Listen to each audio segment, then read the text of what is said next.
monstre est au pays et il va se produire pour la première fois depuis les deuils qu'il a frappés. Il se produira aujourd'hui tout à l'heure ce dimanche à l'occasion de l'ouverture de la kermesse des léopards et une initiative de son excellence, monsieur le ministre des Sports Denis Kambaï Chimbumbu. Ce sera tout à l'heure au stade Tata Raphaël. On en parle également avec Félix Ouazekwa.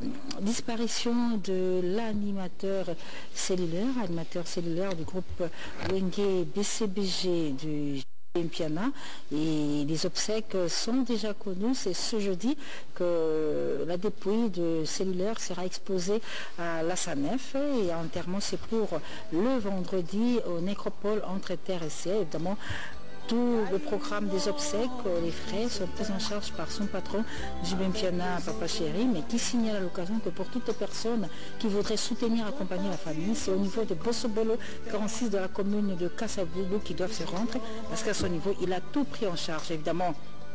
Comme ce dimanche, il était prévu un vieux contrat de Jibem Piana avec la kermesse qui s'est au Baoba. BCBG va se produire donc la dernière fois ce dimanche et après ils vont observer un temps de deuil jusqu'à la levée du corps de l'animateur cellulaire décédé à Kinshasa la semaine passée et dont l'enterrement aura lieu le vendredi prochain au cimetière entre terre et ciel au nécropole.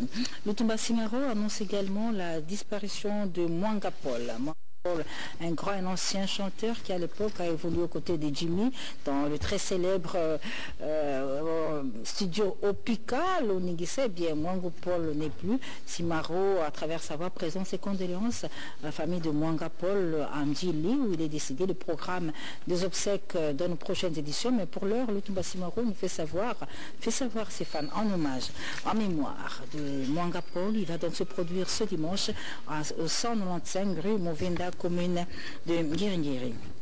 Tchalamouana, encore et toujours, Momo National, mon Kwakazandre bien le confirme, le rendez-vous de désormais chaque vendredi chez Emprête, chez Mama Gégé. Nous sommes en face de l'ex-INA, ex-5 à sec, Kassa Mouchanda s'y produit désormais chaque vendredi, un rendez-vous à ne pas manquer. Le destin a voulu que Papa Wemba quitte la terre des hommes depuis la ville d'Abidjan en Côte d'Ivoire et depuis l'hommage de continuer pour rendre hommage à cette icône de la musique congolaise qui nous a quittés. Et à l'occasion, sur invitation des autorités de la Côte d'Ivoire, la veuve de Papa Wemba se trouve actuellement en Côte d'Ivoire à Abidjan. Marie-Rose Louzolo a été invitée par les autorités de la Côte d'Ivoire. Il a été reçu par le ministre Ahmed Bakayoko.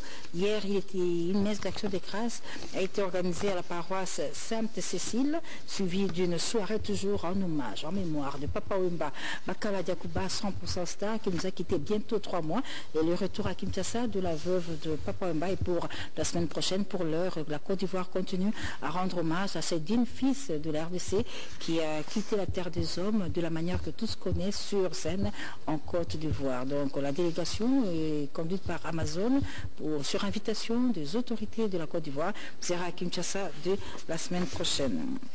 Fayates, c'est bien, c'est la sirène d'eau douce, c'est elle que nous allons dans l'espace d'Andride. Nous l'avions annoncé le dimanche passé. Elle sera ici sur ce plateau. Elle a un programme, beaucoup de programmes. Elle va se produire ici et là, notamment à la toute prochaine édition du Festival international des étoiles, une initiative de l'honorable Serge Kaembe, que nous allons recevoir également sur ce plateau. Mais retour en image, en attendant de recevoir pour vous Félix Ouazekwa. Vous êtes nombreux à l'écouter. Eh bien, Liziba de Pierre Elifa, c'est cette chanson que nous proposons pour démarrer